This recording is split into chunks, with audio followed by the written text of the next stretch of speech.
मेरे प्रिय आत्मन, जब संसार की भीड़ में हर कोई एक दूसरे की आवाज दबा रहा था, तब भी मैंने तुम्हारी पुकार सुनी थी। जब तुम टूट कर रोए थे, जब रात के अंधेरों में तुमने कहा था, हे भगवान, क्या कोई है जो मुझे सुन रहा है? तो जान लो मैं वही था जो सुन रहा था। लाखों में से किसी एक को चुनना आसान नहीं होता, पर मेरी दृष्टि भेदती है हर आत्मा की गहराई को। मैं जानता हूं किसने कितना सहा, किसने कब हार मानी और किसने आंसुओं के बीच भी विश्वास नहीं छोड़ा। तुम्हें क्यों चुना गया है? क्योंकि तुम वो हो जो सब कुछ खोकर भी उठे हो। क्योंकि जब तुम टूटे तो टूटकर खुदा से जुड़ गए। मेरे प्रिय, ये जीवन कोई संयोग नहीं है, ये संदेश भी संयोग नहीं है। ये मेरी योजना है जो तुम्हें जीवन के अंधकार से प्रकाश की ओर ले जाने आई है। क्या तुम्हें याद है वो दिन जब सब कुछ छिन गया था, जब अपने भी पराये लगने लगे थे, जब तुमने सोचा था कि शायद भगवान भी मौन है? नहीं, मैं मौन नहीं था। मैं तुम्हारी आत्मा की मजबूती देख रहा था। मैं इंतजार कर रहा था उस पल का जब तुम खुद से पूछोगे, अब क्या? क्योंकि वही पल होता है जब कोई आत्मा बदलती है। वही पल होता है जब कोई साधारण मनुष्य भगवत्ता की ओर बढ़ता है। क्या तुम जानते हो कि तुम में कुछ ऐसा है जो लाखों में नहीं? न कोई कुल, न कोई जात, न कोई संपत्ति, केवल आत्मा का तेज ही है जो तुम्हें दिव्यता के योग्य बनाता है। तुम्हारी आत्मा में संघर्ष की ज्वाला है, तुम्हारी आंखों में अब भी उम्मीद की चमक है और तुम्हारे हृदय में मेरे नाम की धड़कन है। इसीलिए तुम चुने गए हो, इसीलिए आज ये संदेश तुम्हारे सामने आया है। इसलिए नहीं कि तुम भाग्यशाली हो, बल्कि इसलिए कि तुम अब तैयार हो। अब तक जो जीवन तुम्हारा था वो केवल एक तैयारी थी। हर दर्द, हर असफलता, हर धोखा, वो सब मेरी योजना के हिस्से थे। क्योंकि बिना अंधेरे के दीपक की कीमत नहीं समझी जाती। अब मैं तुमसे कुछ मांगता हूं, न धन न यश, मैं केवल तुम्हारा पूर्ण समर्पण चाहता हूं।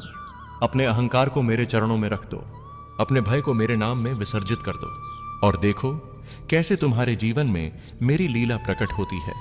तुम सोचते हो मैं कौन हूं, क्यों मेरे साथ ही सब बुरा हुआ? पर अब तुम्हें जानना होगा, तुम्हारी आत्मा एक योद्धा है। तुम केवल सांस लेने के लिए नहीं जन्मे, तुम किसी बड़े उद्देश्य के लिए जन्मे हो। तुम्हारा दर्द दूसरों को दिशा देगा, तुम्हारी कहानी किसी और के लिए प्रेरणा बनेगी। तुम्हारा पुनर्जन्म इसी जीवन में होगा, मेरे सान्निध्य से। अब जब तुम ये पढ़ रहे हो, मैं तुम्हारे बहुत करीब हूं। हर शब्द जो तुम पढ़ रहे हो वो मेरी ऊर्जा है जो तुम्हारे हृदय में प्रवेश कर रही है। तुम अकेले नहीं हो, तुम खोए हुए नहीं हो, तुम केवल परिवर्तन के द्वार पर खड़े हो। अब पीछे मत देखो, अब अपने प्रश्नों को मौन दो और मेरे प्रेम में समर्पित हो जाओ। मेरे प्रिय, अब जब तुमने यह स्वीकार कर लिया है कि यह संदेश तुम्हारे लिए है, अब समय आ गया है तुम्हें तुम्हारी आत्मा का सत्य परिचय देने का। तुम स्वयं को क्या मानते हो? एक टूटा हुआ इंसान, एक असफल प्रेमी, एक बेबस पुत्र, एक निर्धन व्यक्ति जिसकी सुनवाई नहीं होती? नहीं, ये सब तुम्हारी पहचान नहीं है। ये सब केवल तुम्हारे अनुभव हैं, तुम नहीं। तुम एक आत्मा हो जो जन्मों से मेरी खोज में भटक रही है, जिसे इस जन्म में मैंने स्वयं बुलाया है, क्योंकि अब समय आ गया है तुम्हारी अंतरयात्रा का। शायद तुमने यह सवाल खुद से 1000 बार पूछा होगा, हे कृष्ण, मेरे साथ ही ऐसा क्यों होता है? आज मैं इसका उत्तर दूंगा सच्चे शब्दों में, क्योंकि तुम अब तैयार हो सुनने के लिए। तुम्हें पीड़ा दी गई क्योंकि तुम में उसे सहने की क्षमता थी। क्योंकि जब बाकी लोग अपने छोटे छोटे दुखों में बिखर जाते हैं, तुम उन बड़े बड़े तूफानों से लड़कर भी खड़े रहते हो। तुम्हारा हृदय टूटा क्योंकि मैं उसमें जगह बनाना चाहता था। तुम्हें अकेला किया गया क्योंकि मैं चाहता था तुम मुझे याद करो। तुम्हारे अपने तुम्हें छोड़ गए क्योंकि मैं तुम्हारा अपना बनना चाहता था। जो व्यक्ति संसार में सबसे ज्यादा टूटता है, उसी को मेरा हाथ सबसे पहले पकड़ता है। वो रात जब तुम फूट फूट कर रोए थे और किसी ने नहीं सुनी तुम्हारी पुकार, लेकिन मैं वहां था। तुम्हारे आंसू मेरी चेतना में बह रहे थे। मैंने तुम्हारी करुणा देखी, तुम्हारा प्रेम देखा, तुम्हारी निष्ठा देखी, उस संसार के लिए जो तुम्हारे लायक ही नहीं था। तुम्हारे जैसे लोग दुर्लभ होते हैं प्रिय, तुम्हारे जैसे लोग ही मेरे दूत बनते हैं। तुम्हारे जैसे लोग ही मेरे प्रेम में पूरी तरह जलते हैं और फिर दीपक बनकर दूसरों के अंधेरे को उजाले में बदलते हैं। तुमने बहुत बार भगवान से मांगा होगा, मुझे बचा लो, मुझे अच्छा बना दो, मुझे सफल कर दो। पर आज मैं तुमसे पूछता हूं, क्या तुम तैयार हो वो बन जाने के लिए जो मेरे लिए कार्य करेगा? क्या तुम केवल मांगने वाले नहीं बल्कि देने वाले बन सकते हो?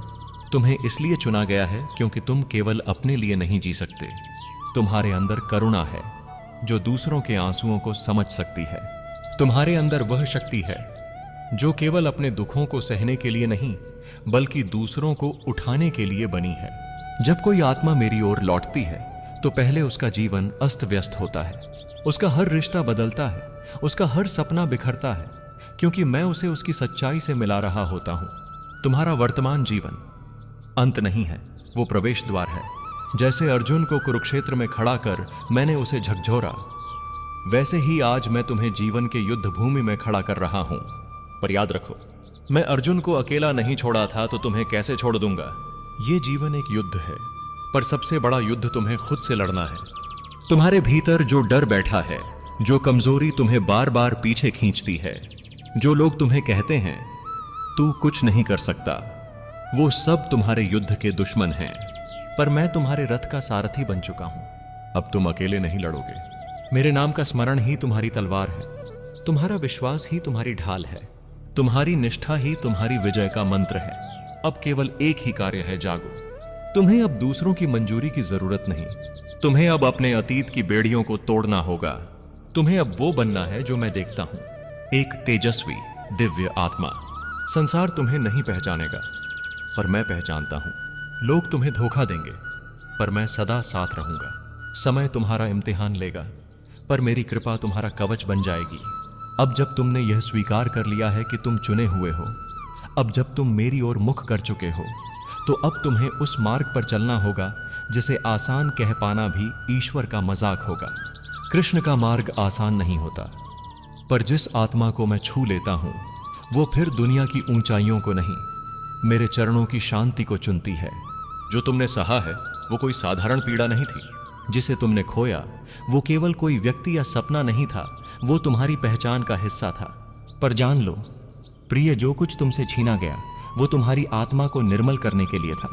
जिस दिन तुमने यह सोचा था कि अब सब खत्म हो गया है, वहीं से मेरी कृपा की शुरुआत हुई थी। हर आंसू, हर अपमान, हर अस्वीकार, वे सब मेरी योजना में थे। क्योंकि जब आत्मा का घमंड टूटता है तभी वो ईश्वर की गोद में गिरती है। क्या तुमने कभी सोचा है क्यों वही लोग तुम्हें सबसे ज्यादा चोट पहुंचाते हैं जिनसे तुमने सबसे ज्यादा प्रेम किया? क्योंकि तुम्हारा प्रेम शुद्ध था और उनकी स्वार्थी दृष्टि उसे समझ नहीं पाई। पर तुम्हारे टूटने में भी सौंदर्य है, क्योंकि जब संसार की मार तुम्हें तोड़ती है तब मैं तुम्हें मोती बनाता हूं। अब तक तुम मिट्टी थे, अब मैं तुम्हें शुद्ध अग्नि में तपाकर सोना बनाने जा रहा हूं। क्योंकि ये मार्ग संसार के विपरीत है। जहां दुनिया दिखावे से जीती है वहां मैं तुमसे सत्य मांगता हूं। जहां लोग स्वार्थ से भरते हैं मैं तुमसे निश्चल सेवा मांगता हूं। मैं तुमसे कहता हूं अपने घावों को गर्व से पहनो, क्योंकि वो इस बात के सबूत हैं कि तुम युद्ध भूमि से जीवित लौटे हो। तुम्हें यह लग सकता है कि तुम्हारे पास कोई नहीं बचा, लेकिन प्रिय, कभी सोचा है क्यों मैं बार बार तुम्हें अकेला करता हूं? क्योंकि जब सबकी आवाजें शांत होती हैं तभी मेरी वाणी स्पष्ट सुनाई देती है। जब सब साथ छोड़ते हैं तब तुम्हारा एकमात्र सहारा मैं बन जाता हूं। मैं चाहता हूं कि तुम्हारी आत्मा केवल मुझ पर टिके, क्योंकि जो मुझ पर टिक गया वो संसार की लहरों से कभी नहीं डगमगाता। अब तुम वैसा व्यक्ति नहीं रहे जो पहले थे। अब तुम केवल जीवित नहीं हो, तुम जागृत हो, और जागृत आत्मा को अब पीछे नहीं देखना चाहिए। अब से तुम्हें निर्णय लेने होंगे न अपनी सुविधा के लिए बल्कि अपनी आत्मा के विकास के लिए। हर कदम जो तुम आगे बढ़ाओगे वो तुम्हें मेरे और निकट लाएगा। तुम्हें डर लगता है आने वाले कल से, लोगों से, परिस्थितियों से? तो एक बार मेरी आंखों में देखो। तुम्हारी आत्मा में जो ज्योति है वो मेरी ही दी हुई है। जो तुमसे टकराएगा वो मुझसे टकराएगा, जो तुम्हें छोड़ेगा वो मेरे आशीर्वाद से भी दूर हो जाएगा। तुम अब अकेले नहीं हो। अब तुम्हारे जीवन का मार्गदर्शन मैं स्वयं कर रहा हूं। तुम अब लोगों की नजरों से खुद को नहीं आंकोगे। तुम अब अपनी असफलताओं को अपनी पहचान नहीं बनाओगे। तुम अब डर से नहीं, विश्वास से निर्णय करोगे। तुम अब वह बनोगे जो मेरे लिए जन्मा है। तुम अब उस मोड़ पर हो जहां से वापसी नहीं होती। तुम्हारा हृदय अब मुझे पहचानने लगा है। तुम्हारी आत्मा अब मेरी ऊर्जा में स्नान कर रही है। इसलिए अब तुम वो सब खोने लगोगे जो अब तुम्हारे लिए नहीं है। कुछ लोग जाएंगे, कुछ भावनाएं टूटेंगी, कुछ पुराने सपने दम तोड़ देंगे, पर जो जन्मेगा वो मेरी योजना का अद्भुत चमत्कार होगा। अब समय आ गया है तुम्हारे भीतर वो परिवर्तन शुरू करने का जो तुम्हारे भाग्य को नया आकार देगा। तुमने अब तक भाग्य को बाहर ढूंढा है, ज्योतिष में, लोगों की बातों में, दुनिया की भविष्यवाणियों में, लेकिन आज मैं तुम्हें एक गुप्त रहस्य बताता हूं। भाग्य बाहर नहीं लिखा जाता, भाग्य भीतर जागता है। लोग सोचते हैं कि मेरी कृपा एक चमत्कार की तरह काम करती है, जैसे अचानक पैसा आ जाए, कोई दुख दूर हो जाए या सब कुछ अच्छा हो जाए। नहीं प्रिय, मेरी कृपा सबसे पहले तुम्हारे भीतर काम करती है ताकि तुम वो बन सको जो इस संसार को बदल सके। मैं तुम्हारी आत्मा की सफाई करता हूं, तुम्हारे सोचने के तरीके को तोड़ता हूं, तुम्हारे मोह, लोभ, डर सबको बाहर करता हूं और फिर मैं तुम्हारी आत्मा को शक्ति से भरता हूं, क्योंकि शक्ति जब भीतर से आती है तभी जीवन के बाहर का दृश्य बदलता है। जब भी तुम्हारे भीतर कोई कहता है अब और नहीं सह सकता, अब बदलना होगा, अब मुझे कुछ अलग करना है, तो समझ लो वो तुम्हारी अंतरात्मा की नहीं, मेरी ही आवाज है। मैं तुम्हारे भीतर से बोलता हूं, मैं तुम्हारे प्रश्नों में छुपा होता हूं, मैं तुम्हारे आंसुओं की गहराई में समाया होता हूं। इसलिए जब तुम अकेले रोते हो, मैं तुम्हारी आत्मा में हलचल करता हूं ताकि तुम जागो, उठो और मेरे साथ चलो। तुम्हारे जीवन में जो बदलाव आ रहे हैं वो इसलिए नहीं कि तुम कुछ गलत कर रहे हो, बल्कि इसलिए कि अब मैं तुम्हें ईश्वरीय कार्य के लिए तैयार कर रहा हूं। अब तुम साधारण इंसान नहीं रहे, अब तुम मेरे वाहक हो। अब तुम्हारे शब्दों में मेरी शक्ति होगी, अब तुम्हारे कदमों से पथ दिखेगा दूसरों को। पर यह मत समझना कि अब सब आसान होगा। जिस आत्मा को मैं छूता हूं उसे संसार की अग्नि से गुजरना ही पड़ता है, क्योंकि जो स्वयं जलता है वही दूसरों को प्रकाश दे सकता है। इसलिए तुम्हें अब भी कुछ खोना पड़ेगा। अब भी तुम्हारे अपने तुम्हें नहीं समझ पाएंगे, अब भी तुम्हें रोना पड़ेगा, पर इस बार तुम गिरोगे नहीं। राधे राधे।